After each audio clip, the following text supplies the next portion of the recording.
I have been playing nothing but enhanced keys for the last 3 days after the buffs came in. My thoughts are pretty complex. I think both Totemic and Stormbringer are very well balanced trees that provide similar damage output in most damage profiles for Mythic Plus. I think Totemic is significantly better on a few raid bosses and Stormbringer is minorly better on 1 or 2. I wanted to make a chart on what I think the differences in Mythic Plus are between the trees. I think Stormbringer can do higher single target, but it is reliant on cooldown timings, and if Ascendance is not up on pull, it will do the same as Totemic.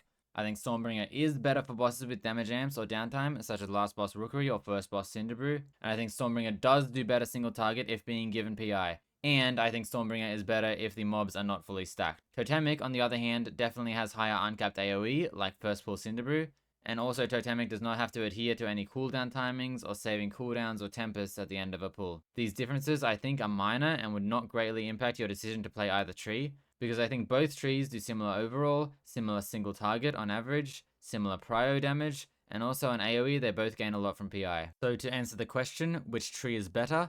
I don't know, just play what you want. If you are looking to learn a tree, I think Stormbringer is probably simpler and more logical to learn. Now to talk about Raid, I think different trees are good on different bosses. I think Stormbringer is really good on Vexy, and I think Stormbringer is slightly better on the pure single target Sprocketmonger. I think Totemic is better on every other boss, but I think some bosses you can make arguments for Stormbringer, especially if being given PI, and I think Totemic is majorly better on One-Armed Bandit.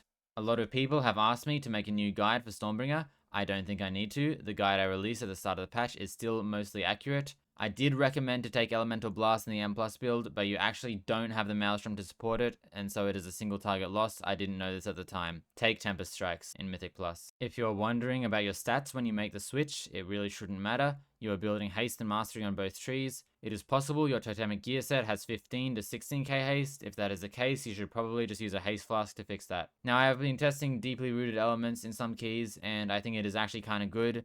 It does provide actual similar overalls to playing Ascendance, and its randomness is not too big of a deal because Ascendance is a bit weaker than it was in Season 1. I personally think Ascendance is probably better for its consistency, and especially if you get PI. However, if you want to play deeply rooted elements, it is a perfectly viable option. A lot of people have noticed that the Maelstrom generation is slow on single target with 1 point in Elemental Assault. That's too bad. It is a massive loss to drop the 1 point Frostwitch. The only way to get 2 points Elemental Assault or Wolves is to drop Primordial Storm, but I think that gives way too much AoE in Mythic Plus to get rid of. And a funny story, if you're around for the first few hours of the patch, there was a lot of hysteria in the Shaman Discord about a double buff, where they thought that Tempest had received a 62% buff, which would make it really broken. I was very confused because my damage numbers were, by my calculations, correct for the 25% buff.